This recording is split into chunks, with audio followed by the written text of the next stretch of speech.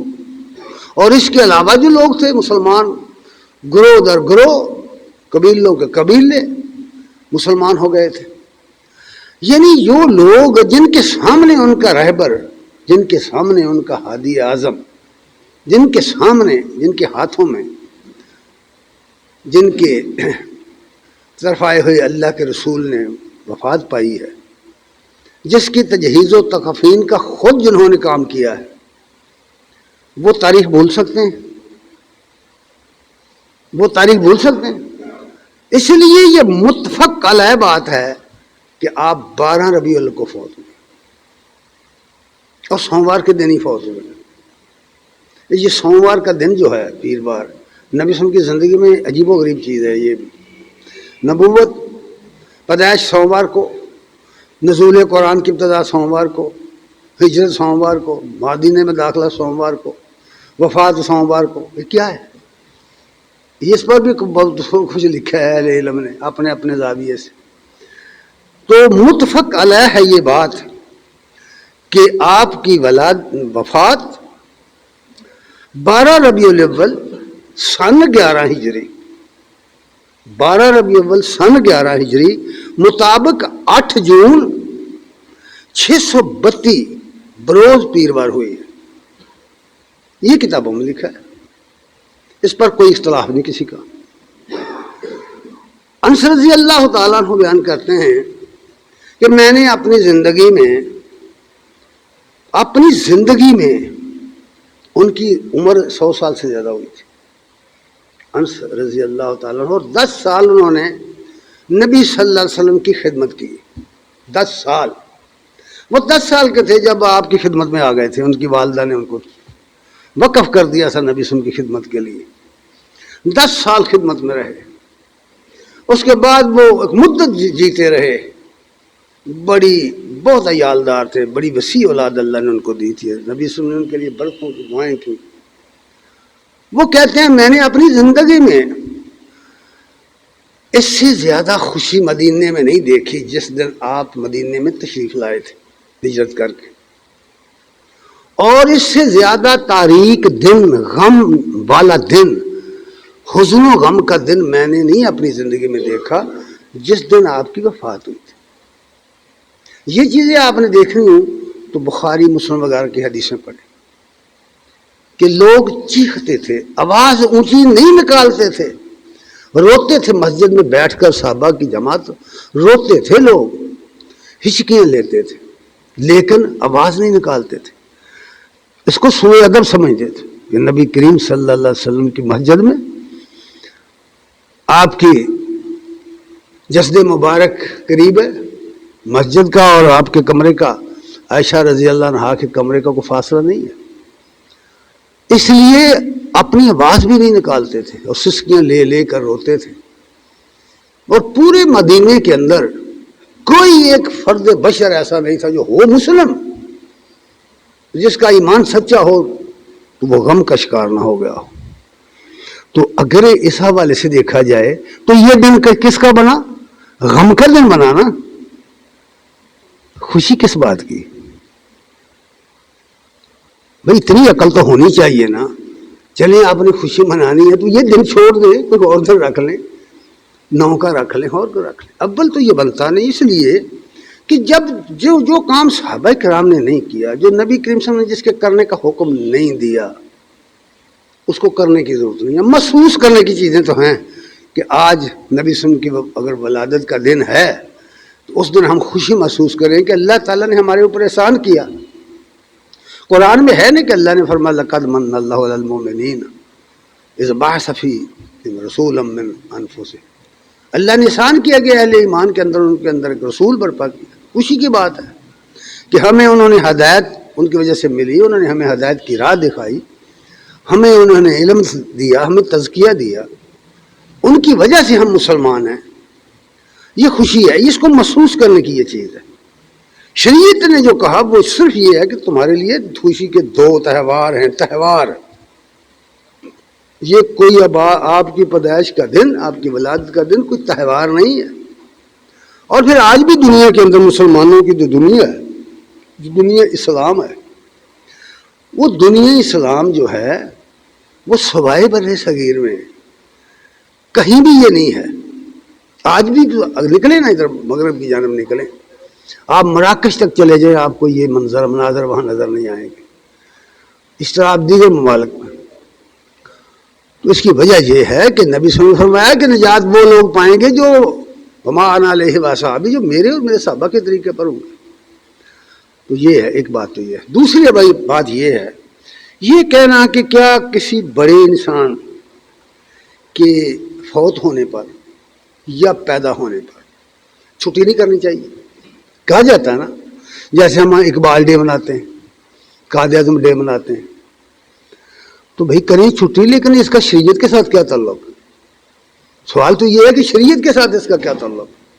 شریعت تو یہ نہیں کہتی. اگر شریعت کی طرف آپ جائیں گے اور مسلمانوں کی تاریخ اٹھائیں گے تو آپ مسلمانوں کی تاریخ میں کوئی ایک دن بھی ایسا نہیں پا سکتے جس دن بڑے بڑے لوگ فوت رہو گے. بڑے بڑے لوگ, ابو بکر رضی اللہ تعالیٰ عنہ, نبی صلی اللہ علیہ وسلم کے بعد امت کے اندر کوئی چھوٹی ہستی ہیں, ان کی پیدائش پر چھٹی کر دی جائے یا ان کی وفات پر چھٹی کر دی جائے. پھر عمر آئے, پھر عثمان آئے, پھر علی آئے, پھر ان کی وفات پر, ان کی پیدائش پر چھٹیاں کر دی جائیں. پھر دیگر صاحب عشرہ مبشرہ, ہر ایک پر اگر یہ کریں گے تو کوئی دن آپ کے لیے 365 دنوں میں یہ کم پڑ جائیں گے, آپ افراد کو پورے نہیں کر سکیں گے. اس لیے شریعت یہ نہیں کہتی کہ بھائی شریعت کے اندر یہ کہ یہ چیزیں محسوس کرنے کی ہیں, اور اس کا بہترین جو طریقہ ہے وہ ان کی ہدایات پر عمل کر کے دکھانا ہے. نبی کریم صلی اللہ علیہ وسلم نے جو شریعت ہمیں دی ہے, جو دین ہمیں دیا ہے, جو عقیدہ ہمیں دیا ہے, کرنے کے جو اعمال بتائے ہیں, ہم ان کو لے کر آگے بڑھیں.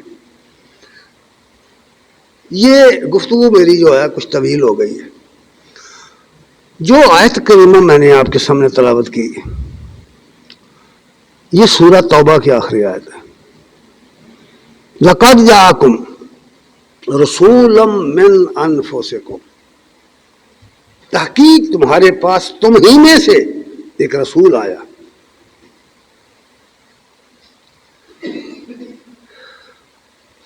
عزیز علیہ ما عنتم, جب تم کو تکلیف ہوتی ہے,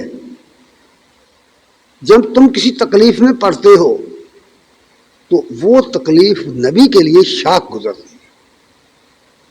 یاد رکھیے ایک بات, پلے باندھے اس بات کو کہ کسی بھی شخص کی اولاد اسے دھوکہ دے سکتی, اولاد اس کا نقصان کر سکتی, اولاد اس کے ساتھ بگاڑ کر اپنی بھی عاقبت خراب کر سکتی ہے, دنیا بھی خراب کر سکتی ہے, اس کے چین کو حرام کر سکتی ہے, حتیٰ کہ اسے گمراہ کر کے جہنم رسید کرا دے گی. کسی بھی شخص کا باپ اپنی اولاد کے ساتھ ایسا ظلم کرے گا کہ کوئی دوسرا شخص نہیں کر سکے گا. ہم دن رات یہ واقعہ نہیں سنتے کہ بیٹے نے باپ کو قتل کر دیا, باپ نے بیٹے کو قتل کر دیا. یہ سنتے نہیں ہیں, پڑھتے نہیں ہیں تاریخوں میں ہم کہ اس دنیا دوں کے لیے اس اقتدار کے لیے کتنے دنیا میں بادشاہ گزرے جنہوں نے اپنے بیٹے قتل کر دیے، کتنے بادشاہ گزرے جنہوں نے اپنے باپوں کو جیلوں میں ڈال دیا، کتنی دیر، کئی مہینے اورنگزیب عالمگیر جس کو بڑا مشہور ہے نا، اس نے اپنے باپ کو جیل میں بند رکھا، اپنے بھائی کو قتل کر دیا۔ یہ دنیا ہے۔ شاعر نے کہا ہے کہ ملک ہند جیا لوبی نہیں کوئی، لالچی ملک ہند جیا لوبی نہیں کوئی، بادشاہ مومن عالمگیر جیا۔ جس کو اس نے بڑا مومن قرار دیا نا شاعر نے، اس کا حال یہ تھا اس نے باپ اپنا جیل میں ڈالا ہوا تھا، لیکن باپ کے خلاف بیٹا تو یہ کر سکتا ہے، رشتہ دار کے ساتھ رشتہ دار تو یہ کر سکتا ہے، نبی صلی اللہ علیہ وسلم نہیں کر سکتے۔ قرآن کہہ رہا ہے، قرآن یہ کہتا ہے عزیز علیہ ما عنتم، جب تمہیں تکلیف پہنچتی ہے تو وہ تکلیف تمہیں نہیں، دراصل رسول اللہ صلی اللہ علیہ وسلم محسوس کرتے ہیں۔ اتنے رحیم اور کریم ہیں، حریص علیکم، وہ تمہارے بارے میں مسلمانوں اتنے حریص ہیں، ان کی طلب کا یہ عالم ہے کہ ان کی کلمہ پڑھنے والا کوئی جہنم میں نہ جائے، ان کا کلمہ پڑھنے والا کوئی مصیبت میں نہ پڑے۔ یہ جتنی شریعت کے احکام ہیں اس لیے گئے ہیں کہ کوئی شخص مصیبت میں نہ پڑے، کوئی شخص تباہی کی طرف نہ جائے، کوئی شخص اپنی دنیا اور آخرت برباد نہ کر بیٹھے۔ یہ عارضی دنیا ہے، کہاں پھرتے ہو تم؟ یہ چند ٹکوں کی خاطر تم اپنے والدین کی نافرمانی کرتے۔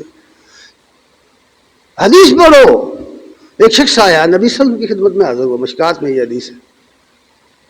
اس نے کہا یا رسول اللہ، میرے والد صاحب کہتے ہیں کہ اپنی بیوی کو طلاق دے دو، اور میرا دل نہیں چاہتا۔ میرے والد کہتے ہیں کہ اپنی بیوی کو طلاق دے دو، آپ کا کیا حکم ہے؟ آپ نے جو بات فرمائی وہ سونے سے لکھ دینے کے ہمیشہ کے لیے اقوال ذرے میں شامل ہوگا۔ آپ نے فرمایا تیرا باپ جنت کا دروازہ ہے، تو دل چاہے اس کو توڑ دے، دل چاہے رکھ لے۔ فرمائیے، حدیث میں ہے کہ تیرے باپ کی، اللہ کی رضا تیرے باپ کی رضا میں۔ کہاں پھر رہے ہیں ہم لوگ؟ کون سی دنیا لیے پھرتے ہیں ہم لوگ؟ کیوں سمجھ نہیں ہمیں آ رہی؟ کیوں دنیا کی حصہ ہمارے اوپر غالب آ گئی؟ اس لیے کہ ہم اپنے بارے میں نہیں سوچتے، ہم اپنے آپ کو سمجھتے ہیں کہ بڑے فلاسفر ہیں، ہمیں غلطی نہیں لگ سکتی، اس وجہ سے ہمیں ہدایت نہیں مل رہی۔ اور پھر فرمایا حریص علیکم بالمؤمنین رؤوف الرحیم، مومنوں کے بارے میں اللہ کے رسول نہایت ہی رحیم ہیں۔ اللہ کی صفت ہے نا رحیم، نبی کی صفت بیان کر دی کہ نہایت رحیم ہیں، بڑے رحم دل ہیں، اور بڑی شفقت کرنے والے ہیں، رؤوف ہے۔ اور قرآن میں ہے اللہ رؤوف بالعباد، اپنے بندوں کے ساتھ رؤوف ہے۔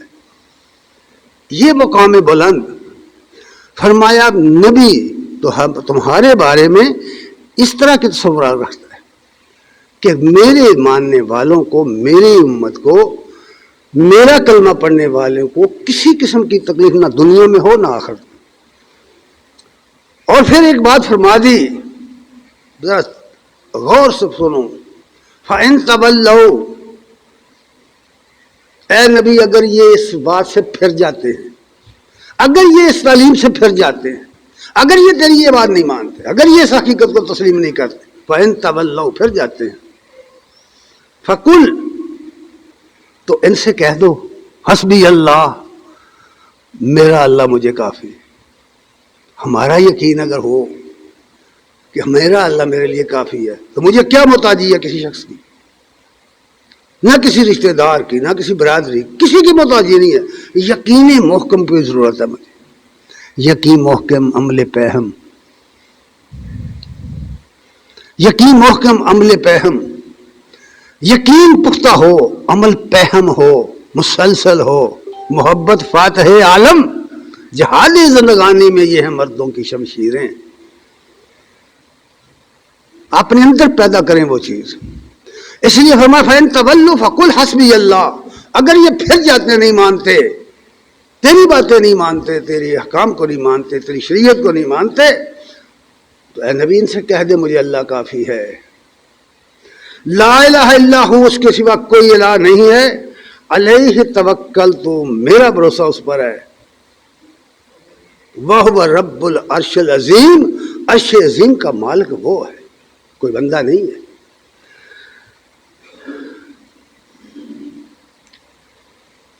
ایک حدیث بیان کرتا ہوں پھر بس ختم کر دیتے ہیں، یہ حدیث میں نے پڑھی خطبے میں۔ ابی ہریرہ رضی اللہ تعالی عنہ بیان کرتے ہیں کہ انہوں نے رسول اللہ صلی اللہ علیہ وسلم کو یہ بات فرماتے سنا ہے،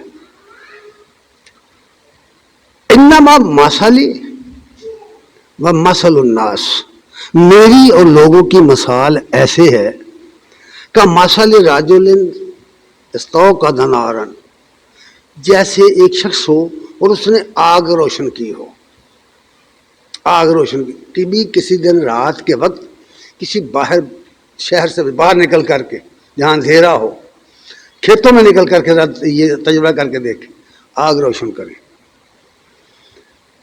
ایک شخص نے آگ جلائی، فلما اضاءت ما حولہ، جب اس کا ماحول روشن ہوا، روشنی جب پھیلی اندھیرے میں تو ہوا کیا، پروانے آنے شروع ہوئے۔ بھائی یہاں ایک بات عشق کی بھی حل ہو جائے گی۔ عشق کیا ہوتا ہے؟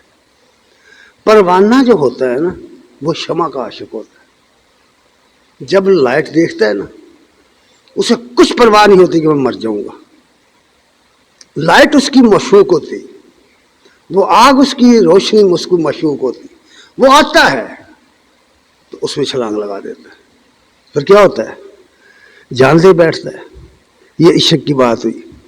فرمایا پھر جب روشن کی آگ، اس کا ماحول روشن ہوا، اے بھائی ان مسالوں میں نبی صلی اللہ علیہ وسلم کی باتوں میں تو دنیا بھری ہوئی ہے، مانو کی، پڑھو تو صحیح، اس کو سمجھو تو صحیح، ہم لوگ اس کو پڑھتے نہیں ہیں، سنتے نہیں ہیں، سمجھتے نہیں ہیں۔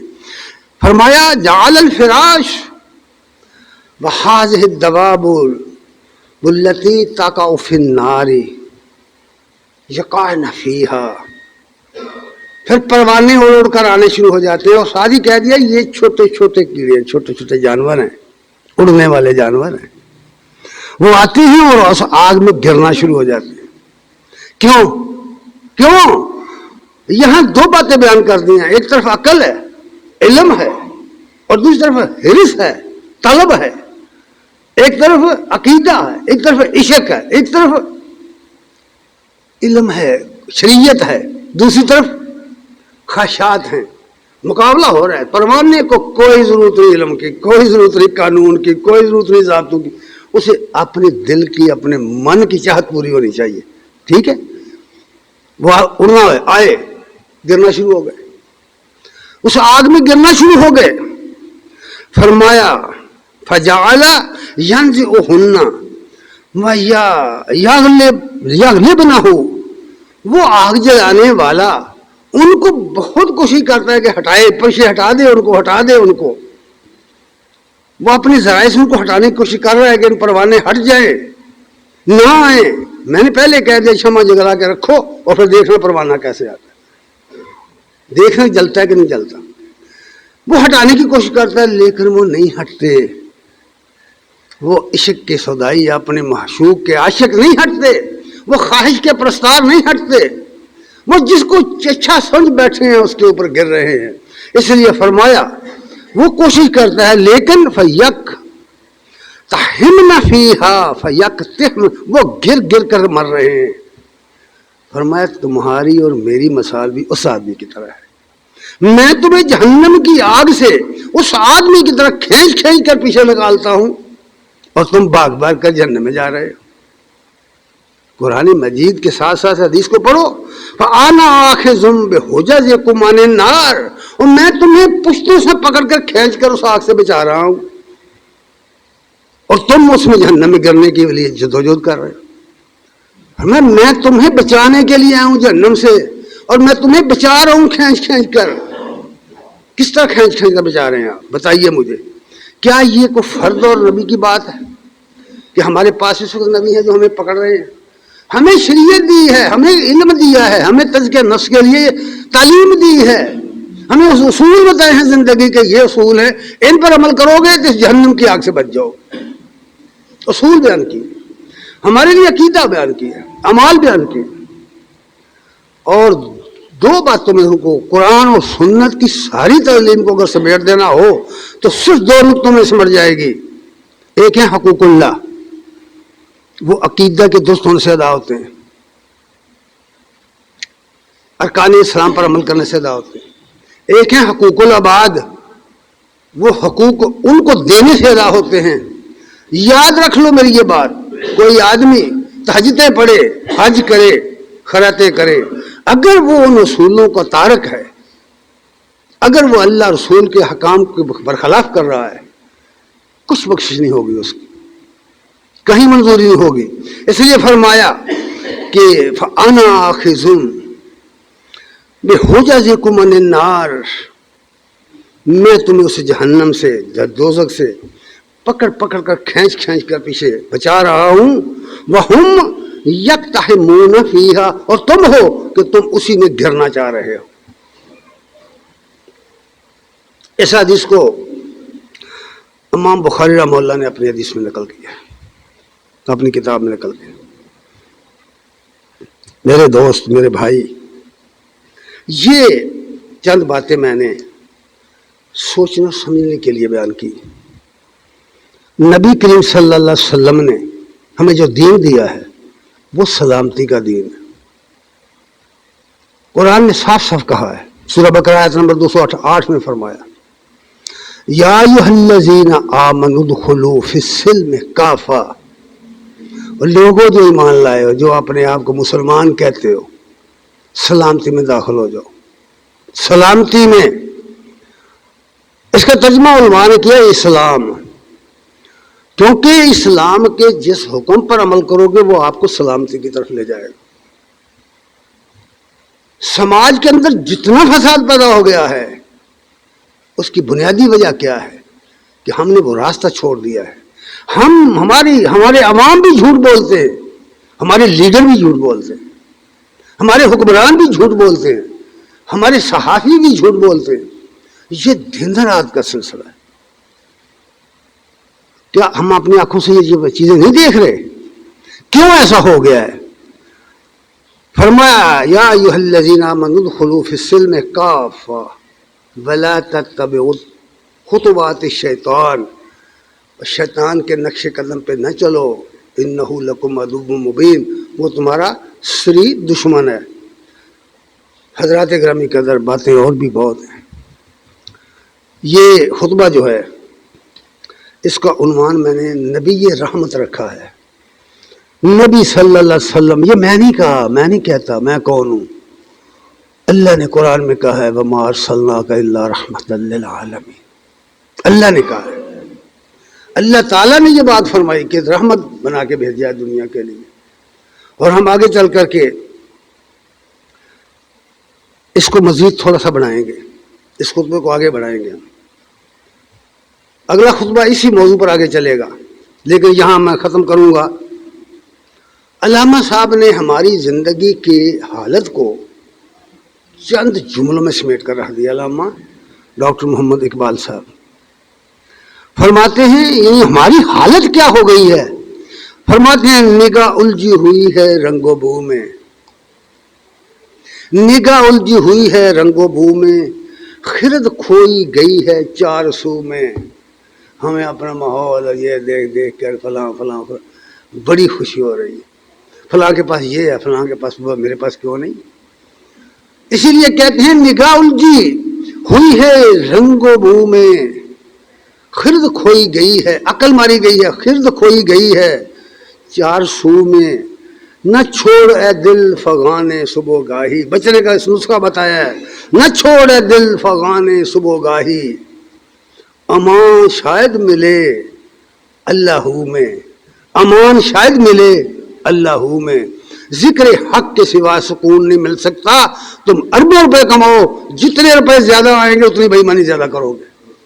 یاد رکھنا, بچ جاؤ اس بلا سے. یہ دنیا کسی کی نہیں بنی، یہ دنیا کسی کی نہیں بنی، نہ میری نہ تیری کبھی نہیں بنے گی۔ اور جب چند سال گزریں گے، اب اس وقت آپ جوان ہیں، یقین مان لیجیے ہم بھی جوان تھے، کبھی ہم بھی جوان تھے، اور نہیں کیونکہ جب وقت آئے گا تو آپ کو یوں لگے گا کہ خواب دیکھا تھا۔